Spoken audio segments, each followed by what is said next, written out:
The best thing you can tell an editor is how do you want something to feel? You're editing. Go as simple as possible. My rules for this are just stay as systematic and sustainable as possible. Sometimes the most complex ideas, they can do really well, but if you always want to rely on being a one-hit wonder, this probably isn't the podcast for you. A lot of people create content and they have zero, and I mean zero, strategy. They just talk about random things. They're like, I'm a business owner, and Gary Vee talks about blueberries, so I'm going to talk about strawberries, and it's going to go viral. Here are some of the biggest reasons why most people, maybe including yourself, have stopped creating content, don't want to make content, or are considering just stopping. So let's dive in. Today is a solo episode, as you might have noticed. It's great to have you back on the show. I hope you've been enjoying the podcast so far. I hope you're having an absolute blast and you're having the best time being here. If you haven't left us a review yet, could you please do so? That'd be amazing. I'd love to hear from you. Love to hear what your thoughts are. If you're enjoying the content, if it sucks, tell me. I would love to know. You can drop us a review. I think on Apple Podcasts, you can even put in you can write a little review in there and let us know what you think as well. So I wanted to jump into this topic a little bit because I work with and I see a ton of entrepreneurs that create content. Some of them will post for 3 months. Other ones will post for 10 years. And other ones are just like, they don't want to do it because they're just terrified of it. So no matter what category you're in, I want to just kind of get some beliefs on the table and some things that why most people won't make content. And if this relates to you, we'll go into some solutions, some things that I've found, and what gets to people who are just like, content sucks, to people that are creating content for 5 to 10, 15 years straight. Because you see these guys like Gary Vaynerchuk, who's been creating content since like basically 2005, creating wine videos. It's kind of insane. And if you couldn't tell, consistency plays a huge factor in actually growing a brand and growing an audience. But at the same time, you got to do it right. Because there's a lot of times where a lot of people just put out volume, but the content sucks. It's not getting the result. It's not growing your following. It's not doing a lot for you. So therefore, why would you keep on creating something that's not performing really well? So we have a lot to dive into, but we're just going to get started with the main thing. People stop creating content. Obviously, this is the easiest one. They stop creating content because it's too hard. It's too much work. It all relies on you. You have to be the one that posts every single video. You got to go on Instagram. You got to go on TikTok. You got to do whatever it is. And you have this big resistance point because you have to post everything yourself. You have to edit everything yourself. You have to come with the ideas yourself. Every single one of these things, here's the good news, can be outsourced. It can be systemized, outsourced, and done by somebody else who is not you. You don't have to come up with every single idea for your social media, which means that you don't have to spend all this time thinking it and building your crazy content calendars. Newsflash, most people right now who are making really viral content, they don't have the biggest content calendar of all time, to be honest with you. Some of them do, some of them don't. Every strategy is a little bit different, and what works for your audience is going to be a little bit different too, right? That kind of makes sense. But the main thing that you need to think about is what content is going to perform well. What type of content for your audience is going to perform well? And that starts with researching your audience. Now, I'm not going to go into that right now. We can talk about that on another episode. But what you need to know is that not all of this has to ride on you because it's too hard. The solution for this is having systems around each of the main places of resistance. It's the actual ideation. Then you actually have to film it. You have to bring the idea to life, and then you have to edit it, and then you have to publish it. And all of this stuff is way too much work for you if you have a real business. If your business is doing like $5 a month, then you're fine. You're going to have all the time in the world to do this, and you need to keep making posts yourself. That's great. But if you're listening to this, that's probably not you. And if it is, that's totally okay too. No judgment. But my point is that as you're growing a business, you shouldn't be doing all this. I know some business owners that are doing $100,000, $500,000, $1 million a month, and sometimes they're still running their own social media. Does that work in some anomalies and cases? Yes. Do I think you should have certain social media channels that you personally manage? Absolutely. I know this for some inside intel, but a guy named Mr. Dave, if you know who that is, he runs his own Twitter personally. He doesn't have anyone manage his Twitter. As a business owner, there are certain places where you need to be involved. Like, you shouldn't disappear from social media and have someone take it over completely. But what you should do is have systems around so you don't have to do the things that you don't like. I'll give you an example. If you hate coming up with ideas, this is how you're going to do it in the future. In the future, you're going to decide after this podcast right now, actually just do it right now. Take out a piece of paper and write down 4 things that you are super passionate about. 4 topics. 4 topics that either your business pertains to, that you love, that involves part of your business. Those 4 things. And if you want to, add a bonus. If it's just a passion piece, or like you really like a type of pistachios and that's really important to you, make that as like an experimental piece. We're going to call those what Daryl Eves would call those as buckets. So list these out, and these are your buckets of ideation. You can then pass that off to your team and have somebody else take it over for you. And they can literally take those ideas, look at your other pieces of content, take transcriptions of what you've already made, have videos from you, put it into ChatGPT and say, hey, give me 30 to 50 different video ideas based off of this. And then when it comes down to your format and creative style, that's just something that you need to check with on your research side and actually research your people and see what works best. But in the meantime, that's the biggest thing that I would do. Get the system off of your plate, off of ideation. Your editing. Go as simple as possible. My rules for this are just stay as systematic and sustainable as possible. Sometimes the most complex ideas, they can do really well. But if you always want to rely on being a one-hit wonder, this probably isn't the podcast for you, because I'm all about building sustainability, actually having content that will last you in the long run, make it easier and more fun for you. So there's different ways you can do this. Sometimes it's a B-roll clip. Sometimes it's a talking head clip, just like this. You don't always have to do the same type of content all the time. So find the editing style that seems to resonate the most with your audience. Look at your numbers, look at your analytics, figure out what you like, and then pass that off to an editor and tell the editor, hey, this is how it needs to look. It needs to feel like this. The best thing you can tell an editor is, how do you want something to feel? Teach them how to understand what that content should feel like, have them create sample content, send it back to you, see what you think, and then push that out. And then from there, if you want to publish it, go for it. But if you want a system for that and just some ideas for that as well, you can literally hire somebody for $4 an hour and have them post it on all platforms for you on a thing called Metricool, and they can just schedule it all out for you. No problem. Someone can do it all for you. Now, do you have to manage this? Yes. Do you have to quality control this? Yes. But you just got rid of a massive part of the process. And then whenever you want to do something new, you kind of have to restart the process and rebuild it back. But you shouldn't be not doing content just because it's hard, because it's not actually supposed to be hard. And if you have a real business and you're moving things forward, you should be able to just have a small team. And then as your business grows, or if you're already really big, then you probably just need to outsource this entire process to someone else. And someone else can just follow what I just told you right here, or they can just talk to me. There's also links down below. If you ever want to just chat with us, you totally can, just to get thoughts. And if we can help you, great. If not, that's cool. But anyways, and by the way, if you're enjoying the show so far, please review. If this was good, leave a review. Let me know. I want to know. We want to hear feedback. Sorry, I have to. I'm not Canadian. I'm not going to apologize. I'm not sorry for that. But I hope you guys are enjoying this episode so far. I'm having a blast just hanging out with you. Like, we are having the best time. This is like the most fun thing to me in the world. The next one, people are literally afraid of the camera. Now, I get it. Sometimes you have to have some psychopathic tendencies to look at a camera and do what I'm doing right now. It's a little bit weird. I get it. It's a little strange. Understood. It's fine. But what I would suggest doing, if it's really hard for you to get in front of the camera, it's really hard for you to talk, like if it works really well for your audience, for them to hear from you, and you just hate doing it, try doing it with someone in the room. This isn't as systematic as the first one, but it's pretty easy to figure out. Have someone in the room with you who you can just have a conversation with, and get used to making content out of a conversation. Just having that camera in the room can be really strange at first, but there's a lot of people who work better in different circumstances. So there's some people that I know, they really enjoy just being a talking head, and they do it really well. Alex Hormozy is actually a great example of this. He's a great talking head. Jordan Peterson is one of the people that I think does it really well when it comes to being a talking head on by himself. He can also do a really good job of actually articulating what he's trying to say really well on a stage as well. So you need to figure out what you're most comfortable with, and then put a camera right there. If you're most comfortable on a stage, put a camera right there. If you're most comfortable on a podcast, put a camera right there so you can pull content from your podcast that you're on. And the podcast that you're on should pertain to the topics that you're actually passionate about, the topics that pertain to your business. All of your content should feed towards your mission. There's so many other pieces of the content game where it just gets complex. People are like, well, what's the right strategy? Or like, how do I do this thing right, or that thing right, or that thing right? And it's like, dude, when it comes to content, if you have not been posting for 6 months consistently, your strategy doesn't really matter. The hardest part about content is staying consistent. So many people just give up after 3 months.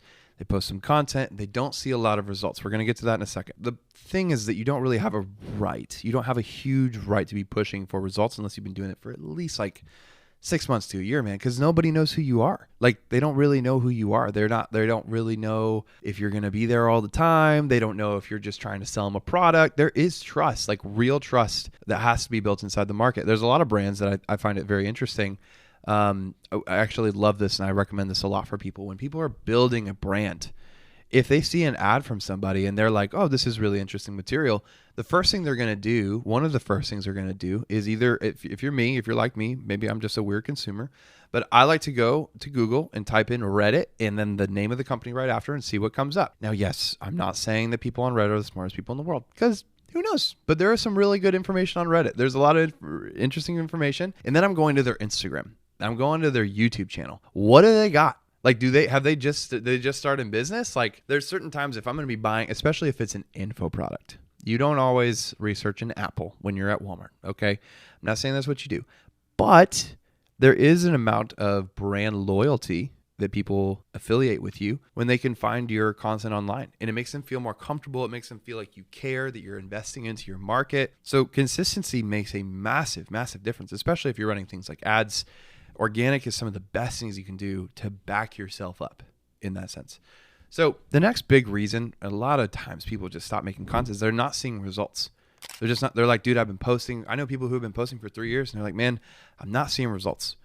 I'm going to go through a couple different things that I have personally noticed that really make the biggest difference on people's channels, on people's pages, and what makes the biggest difference.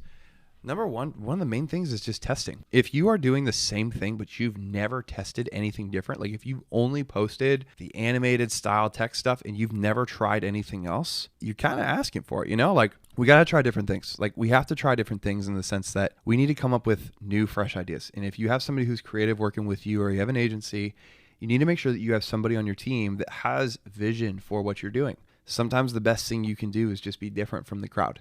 That's one of the best things you can see on social media. If you go through social media, take a second, go through your feed and just look at what's blowing up and ask yourself, like, why did I stop on this video? Why did I stop on that video? And then see what happens when you take that format and just plug it back into your content. How does that work? Have you changed formats? Have you tried different ways of posting your content? Have you ever tried taking your spoken word content and turn it into written content and then just posted that as a video? Like, some of this stuff is really basic, but it works really well. I've seen there's times where people are just not that great on camera. They have a lot more work to do. You just got to try some stuff that's written. Sometimes that's the best way you can do it. That's one of the best things you can do. Another thing, if you're not experiencing results, is double check your avatar. Is your avatar on the platform that you want to be on? Some people, man, they're still posting on Pinterest. Sorry to tell you, but there is a very specific audience for Pinterest. And if your audience is not on Pinterest and your whole audience is on TikTok and you just don't want to admit that it's on TikTok, then that's a problem for you, man. You need to figure that out. And you probably need to have someone schedule your content and have them put it on TikTok for you to discover you. I know there's a friend of mine named Steve. He talks a lot about spiritual warfare. He started putting out content around this thing. He didn't even try. He just dropped it on TikTok, and all of a sudden he had 30,000 followers a couple of weeks later. Now, his team did some light editing, but it's very, very basic. Like, there's not great audio. There's really no post-production being done to it, but it's being well distributed in the right place, because TikTok is I would say it's a very spiritual platform. There's a lot of Gen Z, there's a lot of millennials that are on there. They're very interested in spirituality. And so when you have something of that type of topic, there's a reason why it's blowing up on TikTok and maybe not as much on Instagram. If you go to TikTok and you start scrolling the feed on an algorithm on a new thing, a lot of times you're going to get a lot of spiritual stuff very quickly, because TikTok's kind of known for that. Whereas YouTube, maybe not as much, definitely some, but not all of it. You need to check your platform and check your avatar and make sure that whoever is watching you on the right platforms. That's kind of a helpful tool. So make sure whoever you're speaking to is in the right place that you're posting. And if you don't quite know, you should start posting on as many platforms as you can. Gather your data, look at your analytics, and move forward from there. Again, if this is too much for you, no worries. There's a way you can link up with me in the comments. You can just check that link out and we can chat. The next thing is, and this is actually the biggest thing. And this one might offend some people, and I kind of left it for last because if you liked what I was saying before, this you might not like as much. So I apologize in advance, but this is going to be helpful for you. A lot of people create content and they have zero, and I mean zero, strategy. They just talk about random things. They're like, I'm a business owner, and Gary Vee talks about blueberries, so I'm going to talk about strawberries, and it's going to go viral. Sorry to tell you, man, or woman, lady. it's not going to work. It's not going to work super well if you don't have any strategy whatsoever. You need to have some sort of strategy or reason behind what you're doing. There needs to be something. There needs to be a mission, as what a mentor of mine, Daryl Eves, would say, a finish line. What is the finish line for your people? Like, what is the goal? So if you study just for fun, hopefully we're having a blast. I'm having such a good time hanging out with you guys. This is the best. But if you go and watch like a show like The Office, or you go and watch the show Wipeout, imagine if you haven't watched the show Wipeout, if you're in a different part of the world, go look it up. You will laugh so hard. Like, it's absolutely hilarious. Like, people are like, you're getting muddy, they're getting knocked into water, they're getting bounced off these big things, and I'm not going to say it because it just feels weird, but you can look at the show and it's hilarious, but it's the same thing every time. And the mission is like to make people laugh. It's hilarious. The editing doesn't change every video. Not every video. They don't change the editing and the style. It's always similar sound effects. So you recognize the brand. It's people are laughing, and then it's like, well, who's going to win? And it's the same thing every time. But then people don't do it in content. They're like constantly changing their editing on short form. It's like one video is like this, another one's in the camera, and another one's at a podcast. Like, dude, bro, we can't follow you because we don't know what's going on. Like, we don't know what you're doing. Get your format on lockdown and figure out what your mission is. So for Wipeout, people are there. It's aligning people on who's going to win the $10,000 cash prize every single episode. That's the goal. I'm not saying you have to have the same goal every single episode, but overall, whatever you're creating should be helping people move towards a similar mission. For example, if you were a fitness coach and you sat down and you were like, I want to create a fitness podcast. Great. There's a lot of fitness podcasts out there. Like, that's awesome that you want to do that. At the same time, how are you going to do this podcast? Are you going to have guests? Are you going to, what's the journey? Like, why are we listening? Or do we want to find out people's craziest health journeys? Like we need to know some sort of reason. And if that reason is, I want to help just normal people understand macros, dope. We got to learn how to do macros, and then we got to branch into the next thing. But we have to provide a finish line that gives us a place to be able to put content underneath everything. Because when people feel like they can be involved as part of a community, they can connect with you as a content creator. Things become so much more fun. And it's awesome because then it's like you're part of a community and you're all moving towards the same direction. Think about, I'll just give you another example. Alex Hormozy. If you look at Alex, it's always about, I want to help you get to this size of a business. It's what, the $8-10 million a year point so you can be acquired. So that means that every single one of his pieces of content is moving you towards 8 million to 10 million per year. Who is not going to watch that content? Hopefully that was a big aha moment for you, because I mean, even for me, just saying it out loud, it's like, who wouldn't want to watch that type of content? Because it's all moving you towards the right direction. And the great thing that Alex has done so well, and part of the reason I'm making this episode for you, is that way you don't feel overwhelmed. Because when you look at somebody like Alex or someone like Gary Vee, you see these massive systems of content. And the reason that these systems exist is simply because they got something to work on one platform, to another platform, to another platform, and then they just did way more of it. They just did more. That's all they did. Just created more. And they were able to create more volume based on their budget and things like that. So that's going to be a big piece for you. So don't get overwhelmed.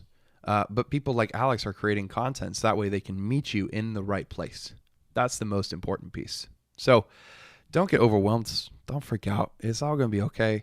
You need to have systems inside of your content creation process. So that way you don't get overwhelmed. You need to make sure that you're actually testing to get results so it's worth it for you to keep moving forward. Because all of us just want growth, right? Like, if we're seeing just some growth forward, that's what we want to see. But if we have those systems in place, we can grow. We get more excited about being on camera because then it's actually worth something. Like, if you knew every time you were going to step outside, you were going to find $1 in your hand, even if it was just $1, you'd keep walking outside your front door to pick up $1. Because by the end of the year, you got $365, and God knows AirPods Max are really expensive this year. So you can buy some AirPods Max at the end of the year because you just knew it was going to work.